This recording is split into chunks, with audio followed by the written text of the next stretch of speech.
د ایریشن گروپین چکدار دا لسر بنگاه نهزن امریکی لسوریه لشکرکی امریکی بریندار بو برپرسکی وی ولاتی دبیجه که دناوا مها کده 61 جاران ایریشی سرهزن وان کرنه چه لعراق چیجی لسوریه و د ایریشا داویه دجی لشکرکی وان لروج آوای کردستانی لبنگاه تلبه در بریندار بویه وی برپرس امریکی گوت 29 جاران لعراق 32 جاران لسوری جی هزن وان راستی ایرشان هاتنه لگوری وی برپرسی داوی ایرشا لسر بنگاه تلبه دردا لروج آوای کردستانی او لشکر وان بریندار بویه و زیان مادی گهیشتنه بالا فرخانه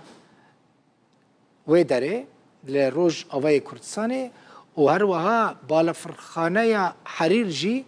یا امریکی راستی ایرشی هاتیه و زیان دیتنه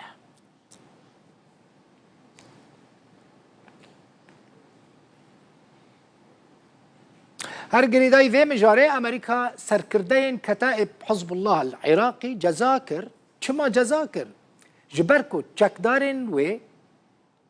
لسوری و العراق ایرشی بنگهین سربازین امریکی کرنه پنتاگون دبیجه بارگهین وان چه العراقی چجی لسوری راستی 61 ایرشان هاتنه دوان ایرشان دا هری کم 6 سربازین امریکی بریندار بونه لگوری گوتنا وزارت بروانی امریکا جی برینن حمویان سوک بون باش بونه و وگریان سر کار خواه وزارت خزینه امریکا جی 6 فرماندارین کتائب حزب الله العراقی خست لیسته جزایان کینه او کس که امریکا او جزا کرنه هونه نها ناویوان ببینن یک جوان عماد ناجی بهدلیه اندام انجمن کتائب حزب الله حبیب حسن مخامس دراجی برپرس پیوندی دربای حزب الله جعفر حسینی بردفک حزب الله عراقی خالد جاسم ساکنی فرماندار کتائب حزب الله العراق باسم محمد مجیدی برپرس بازرگانی حزب الله مجتبى جهان دوست یک برپرسن سوپا پاسدار ایرانه اف حموج آلی امریکا و هاتنه جزا کرن ناویوان خستنه لیست یا جزا کرنه یا وزارت خزینه امریکا جه دسپیکا شر الغزه الفلسطینی دنابر حماس و اسرائیلی دا بالافرین اسرائیلی 20 جاران ایرش برنه سر بارگهین هزین حکومت سوریه و چکدارین سر به ایرانی فهم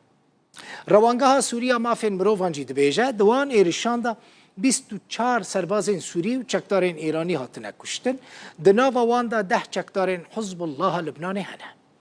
هری زیده ایرش چونه سر بالافرخانه شام و حلبه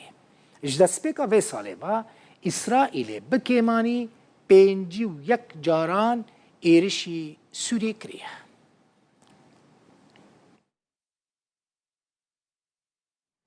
جه دسپیکا ای سال 2023 و ترکیه جی 139 جاران بریا درونان ایرش بریا سر دورین روش آوای کردستانی دوان ایرشان دا 9